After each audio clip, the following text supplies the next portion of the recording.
Bismillahirrahmanirrahim.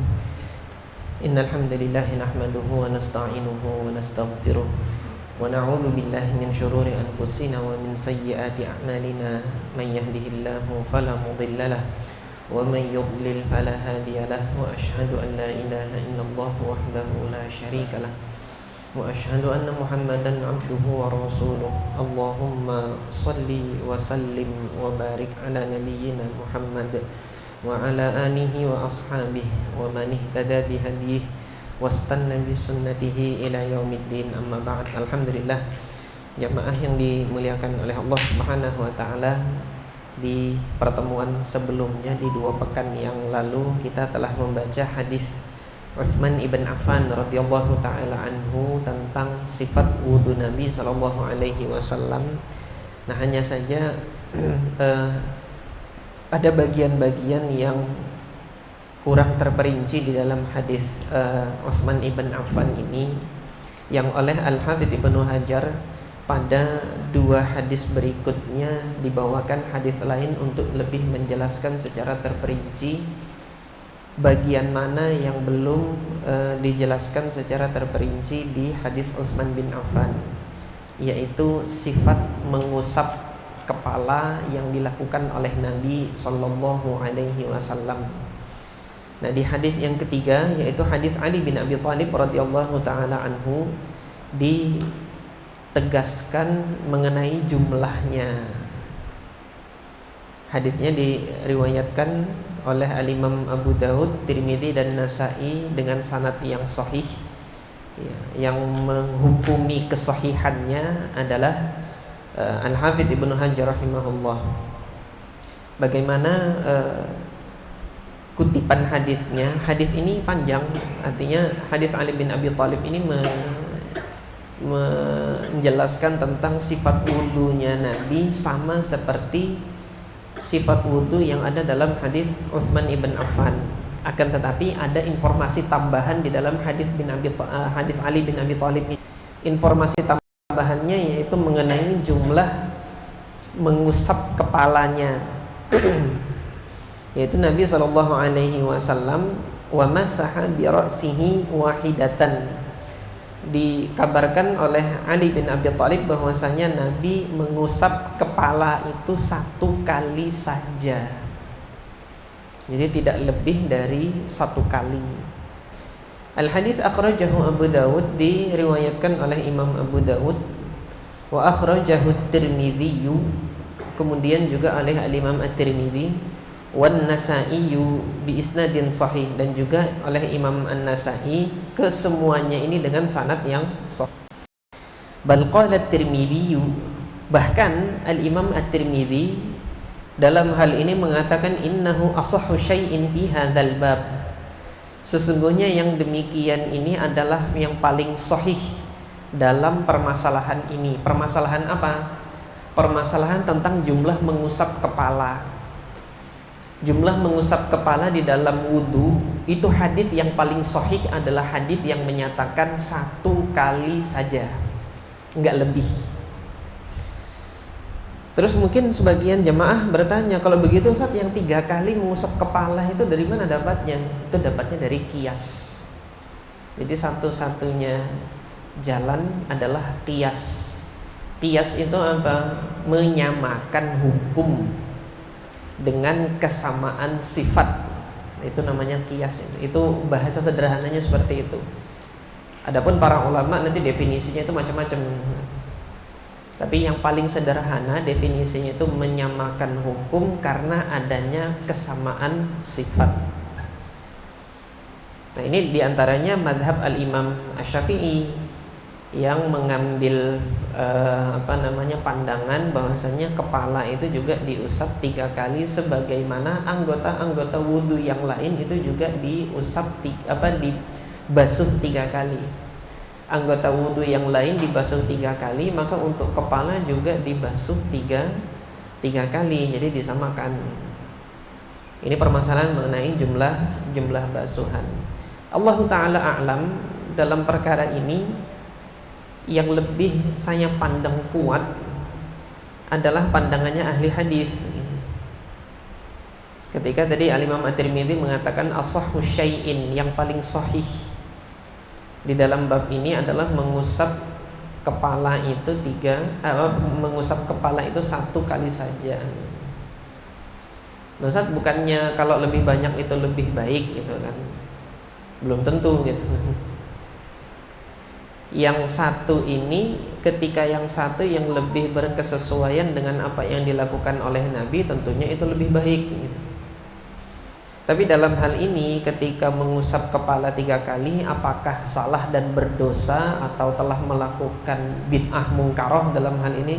Tidak, insya Allah tidak. Karena para ulama yang berijtihad untuk menyatakan dianjurkan pula untuk meninggalkan usapan kepala, ini juga didasarkan pada qiyas, dan qiyas itu ujung dasar hukumnya itu masih sunnah Nabi juga gitu. Nah, di antara hadis yang dijadikan dasar yaitu hadis Utsman bin Affan sebelumnya yang dikatakan 3 kali ini, di mana hadis Utsman ibn Affan radhiyallahu taala anhu tidak menegaskan jumlahnya. Silahkan nanti antum lihat di hadis Utsman bin Affan, tidak menyatakan jumlahnya, tsumma masaha bi ra'sihi gitu saja, mengusap kepalanya. Jumlahnya berapa nggak diberitahu di dalam hadis Utsman bin Affan. Nah, dalam hadis Ali bin Abi Thalib baru diberitahu jumlahnya 1 kali saja. Wa masaha bi ra'sihi wahidatan, akhrajahu Abu Daud. Nah, sampai di sini jemaah sekalian, sejatinya Imam Syafi'i itu punya metode fikih hamlul mutlak alal muqayyad namanya itu. Membawa perkara yang mutlak kepada makna yang ada pada hadis-hadis yang muqayyad gitu namanya. Apa ini? Mutlak ini tidak ada perincian, dia bebas. Sementara muqayyad dia terikat dengan perincian-perincian tertentu. Hadis Utsman bin Affan ini mutlak, tidak ada perincian jumlahnya untuk mengusap kepala ya. Anggota yang lain ada membasuh wajah 3 kali gitu kan di hadis Utsman bin Affan. Tapi untuk mengusap kepala hadis Utsman bin Affan tidak ada perincian, maka ini namanya mutlak. Sementara hadis Ali bin Abi Thalib muqayyad, terikat dengan rincian jumlahnya itu berapa kali. Nah, ketika ada 2 dalil yang berbicara pada satu konteks yang sama, tapi yang satu mengungkapkan secara mutlak tanpa adanya perincian, sementara yang lain mengungkapkan secara lebih terperinci, maka dalil yang terperinci ini adalah penjelas bagi dalil yang tidak terperinci tadi. Nah, sehingga kalau diambil metodenya Imam Syafi'i di sini hamlul mutlak alal muqayyad, yang lebih pantas untuk menjadi penjelas, yang lebih layak untuk menjadi penjelas mengenai berapa jumlahnya, itu adalah hadis Ali bin Abi Thalib, daripada menggunakan qiyas sebagai penjelas bagi hadis Utsman bin Affan tadi gitu loh. Sehingga dalam hal ini yang saya pandang kuat adalah mengusap kepala sunnahnya itu 1 kali, bukan 3 kali. Mengusap kepala sunnahnya itu adalah 1 kali saja. Tidak didapati adanya riwayat yang sahih yang menyebutkan Nabi 3 kalikan mengusap kepala. Kami belum dapat. Nanti kalau jemaah sekalian ada dapat dari ustadz lain gitu kan, mengabarkan, oh ada di dalam kitab hadis ini sanadnya sahih Nabi itu 3 kali mengusap kepala, mohon dikabarkan kepada saya. Insya Allah menjadi tambahan ilmu bagi saya. Tapi sampai saat ini saya belum dapat riwayat yang menjelaskan Nabi itu mengusap kepalanya itu 3 kali. belum dapat. Saya katakan belum dapat bukan berarti nggak ada ya, siapa tahu ada, tapi cuma bacaan saya yang mungkin kurang banyak. Nah, ini mengenai jumlah usapannya, berapa kali mengusap. Sekarang sifat kaifiyah mengusapnya itu apakah ditunjul-tunjul ke ininya gitu kan. Biasanya orang-orang melihat, kita lihat sebagian masyarakat pada umumnya malah gitu kan, cuma di cut 3 kali lagi, sudahnya 3 kali pelit banget gitu, enggak ujungnya ini aja gitu. Nah, maka kita lihat bagaimana Nabi SAW mengusapnya. Al-Hafidz Ibnu Hajar rahimahullah membawakan hadis Abdullah ibn Zaid ibn Asim. Jadi jemaah sekalian, sahabat Nabi yang namanya Abdullah ibn Zaid ini ada 2 yang meriwayatkan loh ya. Tapi yang bernama Abdullah bin Zaid mungkin ada lebih gitu. Nah, yang dikenal meriwayatkan dari Nabi ini ada 2, Abdullah bin Zaid. Yang satu meriwayatkan sifat wudu, yang satu meriwayatkan sholat. Karena beliau yang bermimpi azan, karena beliau yang memimpikan lafaz azan. Yang memimpikan lafaz azan ini Abdullah ibn Zaid al-Mazini. Sementara yang meriwayatkan sifat wudu ini Abdullah bin Zaid ibn Asim radhiyallahu anhuma. Beliau meriwayatkan sifat wudunya Nabi tentunya sama seperti hadis Utsman bin Affan, dimulai dari rukun-rukun wudu dan sunnahnya yang lain. Tetapi Al-Hafidz Ibnu Hajar di sini mengutip bagian hadis yang menjelaskan tentang mengusap kepala untuk menunjukkan kaifiyat, tata caranya itu bagaimana. Wa masaha Rasulullah sallallahu alaihi wasallam bi ra'sihi. Rasulullah mengusap kepalanya, kata Abdullah bin Zaid tadi. Fa'aqbala biyadaihi wa adbar. Beliau melakukan dengan kedua tangannya dari depan dan dari belakang. Aqbala itu mengusap dari depan, adbar mengusap dari belakang. Aqbala itu mengedepankan, adbar itu mengebelakangkan gitu. Yang maksudnya mengedepankan, membelakangkan ini apa gitu kan, mengusapnya gitu kan. Karena tadi di sini wa masaha, Rasulullah mengusap. Fa'aqbala berarti mengusapnya dari depan. Wa adbar berarti mengusapnya dari belakang. Nah, sampai di sini ini belum terperinci gitu kan, masih ngambang juga, masih mutlak juga. Al-hadis muttafaqun alaih. Jadi Abdullah bin Zaid di sini, hadis ini ada dalam Sahih Bukhari dan ada dalam Sahih Muslim yang menyebutkan bahwasanya Nabi itu mengusap dari depan dan mengusap dari belakang. Nah, dalam riwayat ini tidak terdapat perincian. Kemudian Al-Hafidz Ibnu Hajar membawakan redaksi lain yang juga di dalam Sahih Bukhari dan Sahih Muslim, sehingga hadis ini sahih gitu kan, kekuatan kesahihannya ini yang paling atas.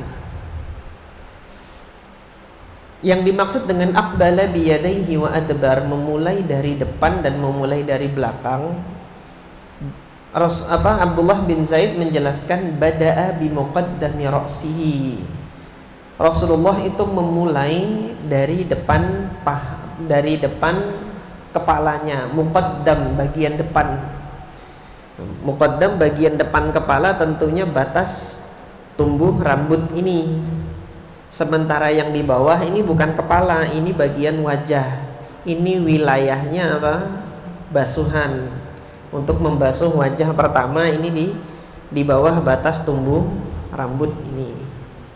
Nah, mohon maaf bagi yang mungkin rambutnya rontok atau botak, itu batas tumbuhnya di mana gitu kan. Diperkirakan dulu ketika belum botak itu di mana gitu. Jadi misalnya nanti botaknya sampai tengah sini gitu kan. Apakah wajahnya itu sampai di sini nanti gitu kan? Enggak gitu. Wajah tetap di sini gitu. Cuma ya Allah takdirkan tidak tumbuh lagi yang bagian sini. Nah ini tetap bagian kepala. Jadi memulai mengusapnya tetap di bagian depan ini gitu. Nah jadi demikian. Jadi jangan disalahartikan ketika saya katakan batas tumbuh rambut itu apapun kondisinya gitu, enggak gitu. Batasan tumbuh rambut itu pada umumnya. Nah, pada umumnya. Nah, dimulai dari batas tumbuh dari bagian depan kepala itu tadi di riwayat sebelumnya menggunakan kedua tangan, biyadaihi, dengan dua tangan gitu. Masaha dengan dua tangan. Dimulai dari depan bada'a min muqaddami hatta dhahaba bihima, sampai keduanya ini, dhahaba itu pergi gitu. Jadi keduanya itu pergi, berangkat, ila qafahu, sampai menuju qafa. Qafa ini bagian kepala yang digunakan untuk tidur, itu qafa namanya. Jadi antum tidur yang kena bantal itu bagian mana? Itu namanya qafa.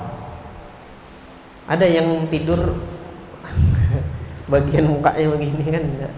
Jadi bagian belakang kepala itu orang Arab menyebutnya dengan istilah al-qafa. Jadi mulai dari depan dhahaba bihima ila qafa. Ini yang namanya akbala tadi, memulai dari depan. Jadi memulai dari depan sampai ke belakang. Sehingga dalam hal ini keseluruhan kepala diusap. Jadi tidak cut gitu aja gitu. Sudahnya 3 kali itu berlebihan. Kemudian sebagian cuma ujungnya aja itu pelit gitu loh. Ini kurang sempurna, sangat kurang sempurna gitu loh. Perlu disampaikan kepada masyarakat yang masih demikian, ini masih jauh dari contoh Nabi gitu. Jadi berwudu dengan yang cara ini masih jauh dari contoh Nabi. Apa salah? Insya Allah tidak salah dan masih sah, wudunya itu masih sah. Cuma kan nanti di surga pengen tetanggaan sama Nabi atau enggak gitu loh. Ya kalau pengen tetanggaan sama Nabi, apa yang sudah jelas dari Nabi praktekkan. Jadi seperti itu. Terlepas nanti apakah mempraktekkannya itu hukumnya sunnah, apakah wajib gitu kan. Sebagian perkara memang para ulama masih ada khilaf. Nah jadi demikian. Nah ini baru apa? Akbala tadi. Adbarnya bagaimana? Dari belakang ke depannya gimana gitu kan? Summa raddahuma, kemudian dikembalikan. Radda, keduanya ini dikembalikan ilal makan, ke tempat alladzi bada'a minhu, ke tempat di mana tadi memulai. Jadi mulai dari depan, zahaba bihima ila qafa, berangkat dia menuju ke belakang kepala bagian qafa, kemudian dikembalikan lagi ke tempat di mana dia memulai. Itu dihitung 1. Ini yang dihitung 1. Jadi di hadis Ali bin Abi Thalib penjelasannya adalah jumlahnya berapa kali. Di hadis Abdullah ibn Zaid penjelasannya adalah kaifiyatnya. Kalau yang dipakai adalah metodenya hamlul mutlaq alal muqayyad, maka hadis Abdullah bin Zaid bin Asim ini adalah yang muqayyad, yang dia terperinci menjelaskan kaifiyatnya. Demikian Nabi SAW mengusap ke kepala. Nah kemudian dari mana masyarakat itu dapat yang ujung-ujungnya ini aja gitu loh. Ini jamaah sekalian, mudah-mudahan saya masih husnuzon kepada guru-guru yang mengajarkan anak-anak beribadah gitu. Guru-guru yang dulu itu mengajarkan sebagian saja diusap itu bukan berarti sebagian berwudu itu sebagian aja gitu loh. Tapi referensi madhab Syafi'i itu menjelaskan sebagian ini untuk menjelaskan al-qadru al-mujiz, al-qadrul mujzi gitu. Kadar minimal di mana wudu itu sah gitu loh. Jadi dalam madhab Syafi'i ada kadar minimal wudu dianggap sah. Kapan itu? Ketika sebagian kepala terusap. Jadi ingat, madhab Syafi'i menjelaskan kadar minimal sahnya mengusap kepala itu sebagian saja. Nah, sebagiannya itu di mana sah dikatakan mengusap, maka itulah bagian sahnya. Jadi kalau pakai satu jari, apakah bisa dinamakan mengusap? Ini cuil gitu. Kalau mencuil bukan mengusap. Jadi mengusap dalam tradisi masyarakat Arab minimal dengan 3 jari. Makanya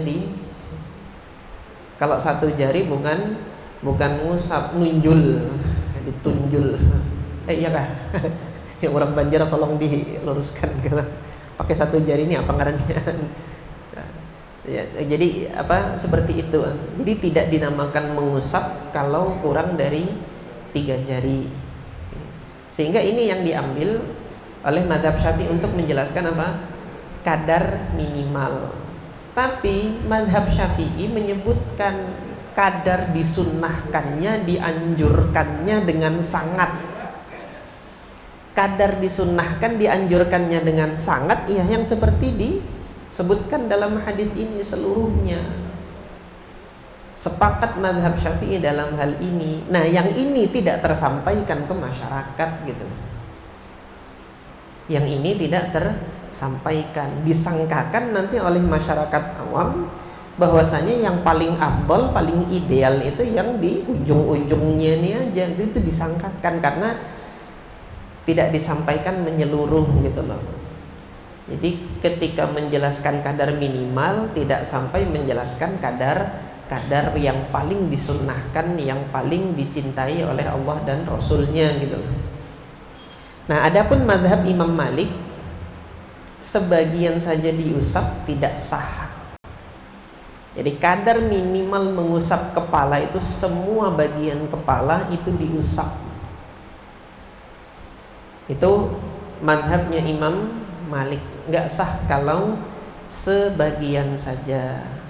Jadi kalau nanti antum mungkin berkesempatan ke negeri Maroko, Tunisia di Afrika Utara, ya alhamdulillah antum kalau sudah belajar hadis ini berarti wudunya kan diusap semua gitu kan. Nah, kalau sebagian dari masyarakat kita nanti yang biasa wudunya itu cuma ujung-ujungnya kayak gini aja, kemudian pergi ke Maroko di mana mayoritas di sana madhabnya itu Maliki gitu, itu ditegur orang nanti itu, nggak sah kamu ulangi lagi wudumu gitu. Paham atau enggak bahasa mereka nanti pokoknya itu ditegur, ulangi wudumu nggak sah itu, karena dalam tradisi madhab mereka gitu kan sebagian saja diusap kepala itu nggak sah. Ini ada dua madhab, dua metode fikih yang tersebar di dua belahan dunia yang berbeda gitu. Kita ini paling ujung timur negeri Islam. Alhamdulillah Allah jadikan madhab yang dominan adalah madhab Syafi'i.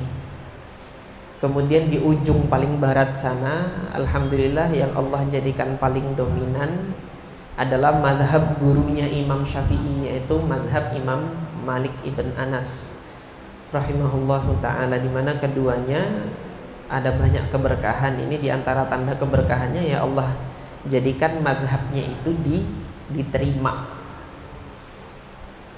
Nah, namun madhab-madhab yang lain gimana? Apakah nggak diterima saat ini? Allah Ta'ala alam, itu kewenangannya Allah gitu.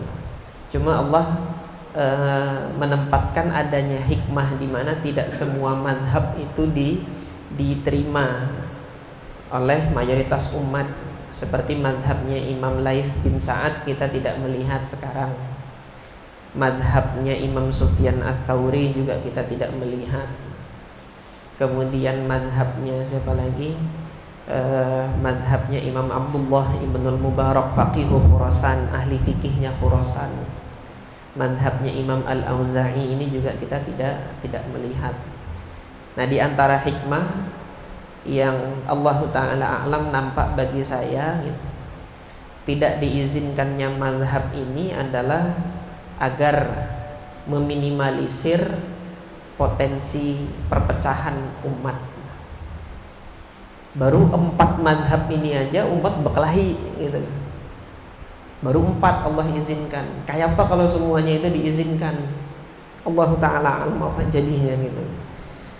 Demikian ini insya Allah jamaah sekalian pembahasan yang singkat mengenai sifat mengusap kepalanya Nabi. Secara hukumnya tadi sepakat wajib, hanya saja para ulama beda pendapat kadar minimalnya berapa wajibnya, kemudian jumlahnya itu berapa.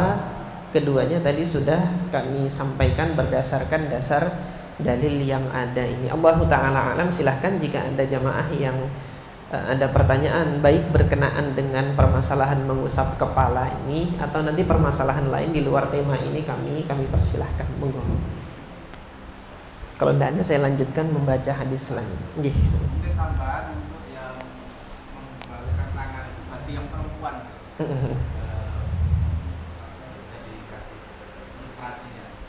Ya, untuk yang perempuan ini insya Allah nanti prakteknya itu ada penjelasannya di hadis Mughirah bin Syu'bah. Diriwayatkan oleh Imam Muslim di dalam sahihnya bahwasanya Nabi SAW tawaddo'a, berwudu, famasaha binasiyatihi, beliau mengusap bagian nasiyah, wa ala al-imamah wal khuffaini, dan kemudian di atas imamahnya, dan kemudian mengusap pula di atas 2 khufnya. Akhrajahu Muslim. Nah, fikihnya di mana di sini jamaah sekalian? Untuk mengusap kepala yang ada penutupnya. Jadi Nabi Muhammad mengusap kepala ketika sedang ditutup oleh pakaian, yaitu imamah. Nabi mengusap sebagian, sisanya itu diusap ke pakaian yang menutupi kepalanya.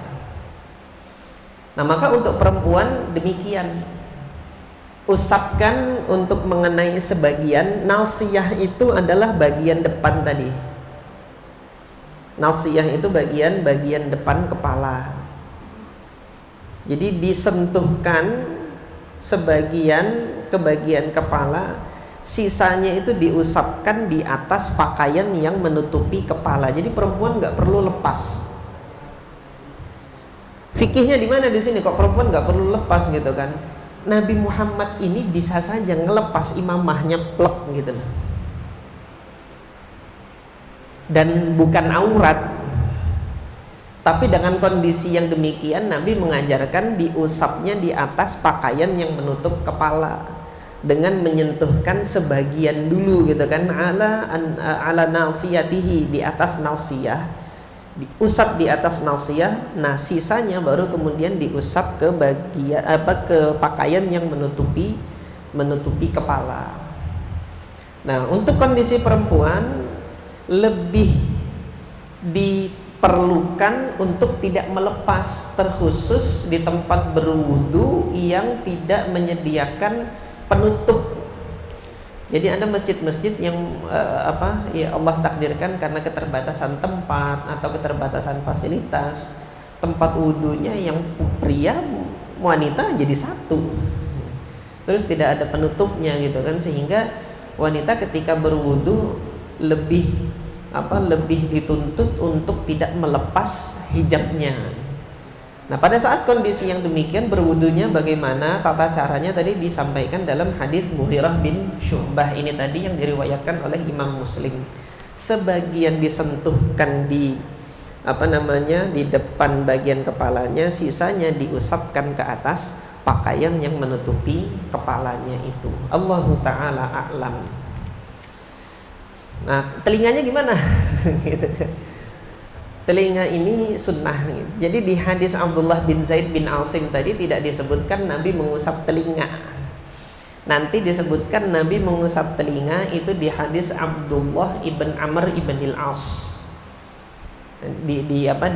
Disebutkan di situ. Sehingga dalam hal ini ketika telinga tidak diusap tidak mengapa gitu loh. Tidak mengapa, artinya dalam hal ini wudunya tetap sah. Namun demikian ketika mau mengusap telinganya, ya wanita hendaknya nanti memasukkan lengannya itu ke dalam gitu, ke dalam ke dalam jilbabnya atau ke dalam hijabnya itu, kerudungnya. Nah, ini jemaah sekalian masih ada waktu, perlu saya sampaikan jilbab sama kerudung itu beda. Tapi budaya masyarakat kita menganggapnya sama. Nah, di dalam Al-Quran jilbab sama kerudung itu beda. Yang dipakai oleh wanita menutupi auratnya saat ini itu namanya kerudung, bukan jilbab.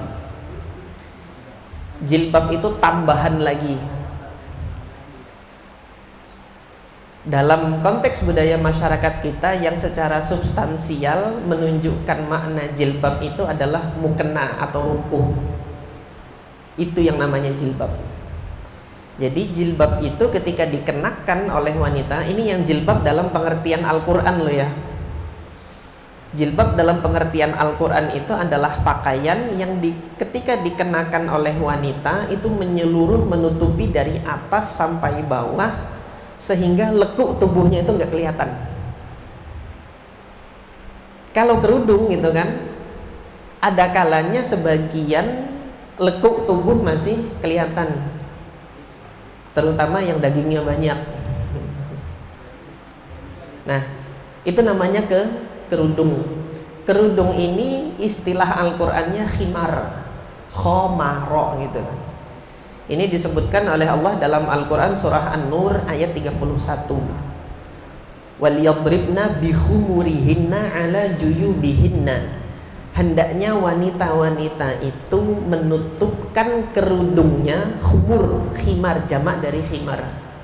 Bikhumurihinna ala juyubihinna, ke atas kerah bajunya, artinya menutupi leher ini. Juyub itu manfadzur roksi, tempat keluarnya kepala dari pakaian, dari baju, ini namanya juyub gitu. Nah, yang dimaksudkan juyub ini adalah tutupkan dia ke arah lehernya ini, sehingga kepala dan leher ini tertutup. Sehingga di dalam surah An-Nur ayat 31 ini wajah masih boleh terlihat gitu. Nah, sementara jilbab ini disebutkan oleh Allah dalam Al-Quran surah Al-Ahzab ayat 59. Ya ayyuhan nabiyyu qul li azwajika wa banatika wa nisa'il mu'minina yudnina 'alaihinna min jalabibihinna, gitu kata Allah. Wahai Nabi, perintahkanlah kepada istri-istrimu, putri-putrimu dan wanita-wanita muslimah agar mereka itu mengulurkan jilbabnya ke atas mereka. Yudnina 'alaihinna min jalabibihinna, mereka mengulurkan jilbab itu ke atas mereka. Nah, apa yang dimaksud mengulurkan jilbab ke atas mereka? Ini dijelaskan oleh Abdullah ibn Abbas bahwasanya ayat ini turun berkenaan gangguan orang-orang munafik di Madinah. Mereka malam hari itu ngintipin perempuan yang buang hajat. Jadi tempat buang hajat di masa Nabi dulu itu di luar rumah, bukan di dalam rumah. Sehingga kalau mau buang hajat mereka jalan jauh dulu ke tempat pembuangan hajat. Di situ laki-laki yang dalam hatinya itu ada penyakit, nungguin di jalan-jalan, hendak mengintip mereka buang hajat pada saat mereka buka auratnya gitu. Nah maka ketika ditegur oleh Nabi, orang-orang munafik ini mengatakan, loh kami cuma ngintipin para budak, kita nggak ngintipin wanita-wanita yang merdeka gitu loh. Nah maka turunlah ayat ini untuk membedakan antara wanita merdeka dengan budak. Wanita merdeka ulurkan jilbabnya. Sampai pada batas apa ngulurkan jilbabnya? Kata Abdullah ibn Abbas, yataqanna'na biha wa yughattina wujuhahunna hatta yubdiya ainan wahidatan faqat. Abdullah bin Abbas di sini menjelaskan mereka menutupkan jilbab itu sampai menutupi wajah dan hanya melihatkan satu mata saja. Jadi jemaah sekalian, surah Al-Ahzab ayat 59 inilah dalil perintah menggunakan cadar. Masih adakah waktunya? Masih, berarti saya lanjutkan. Jadi kalau kemarin lagi ribut-ribut masalah cadar, terus sebagian pakar kemudian cendekiawan Islam tuh mengatakan nggak ada dalam Al-Quran perintah bercadar. Ini ayat ini, perintah menutup wajah untuk wanita itu di ayat ini, surah Al-Ahzab ayat 59. Itu perintah menutup wajah bagi para wanita. Hanya saja sampai di sini, perintah menutup wajah bagi para wanita ini wajib atau sunnah. Nah ini yang jadi perbedaan pandangan para ulama. Tapi kalau meniadakan sama sekali enggak. Kalau meniadakan enggak ada. Jadi secara metodologi riset pustaka, saya sudah menelusuri beberapa literatur tafsir. Itu bisa dikatakan 90% para mufassir itu menyatakan maksud dari mengulurkan jilbab itu adalah menutup wajah. Kenapa ayat ini sampai luput dari pemahaman para cendekiawan Islam hari ini? Itu karena memahami jilbab sama seperti memahami kerudung, tidak melacak makna jilbab ini pada saat ayat ini diturunkan. Harusnya yang dilacak adalah makna jilbab pada saat ayat ini diturunkan apa, sehingga kemudian menjelaskan secara komprehensif pada saat itu apa sih yang dilakukan oleh para wanita pada saat ayat ini turun. Nah, ketika kita berbicara tentang hukumnya wajib atau tidak menutup wajah itu bagi bagi wanita, kita lihat mana yang lebih dahulu turun, surah Al-Ahzab ayat 59 tadi dengan surah An-Nur ayat 31. Surah An-Nur ayat 31 tadi kan suruh tutup leher aja gitu kan, wajah nggak disuruh nutup. Ini menggunakan khimar atau menggunakan kerudung. Dan kemudian di ayat 31 itu juga ada penggalan ayat yang bunyinya itu wala yubdina zinatahunna illa ma dhahara minha. Janganlah wanita itu menampakkan perhiasannya kecuali yang biasa nampak. Yang biasa nampak ini penafsirannya Sa'id bin Jubair, kemudian juga riwayat dari Ibunda Aisyah radhiyallahu anha. Yang biasa nampak, yang boleh diperlihatkan itu di dalam surah An-Nur ayat 31 adalah wajah dan kedua tangan. Wajah dan kedua tangan ini yang boleh ditampakkan. Nah ini kan seolah dua ayat ini berantem nih. Tadi disuruh tutup wajah, tapi yang di sini kok boleh nampakkan wajah gitu loh. Kok boleh gitu? Habis waktunya belum ya? Hah, habis? Oh belum. Nah, maka untuk melihat yang demikian ini gitu, kronologi turunnya ayat ini harus dilacak gitu loh. Surah Al-Ahzab ini turunnya kapan? Surah An-Nur ini turunnya kapan?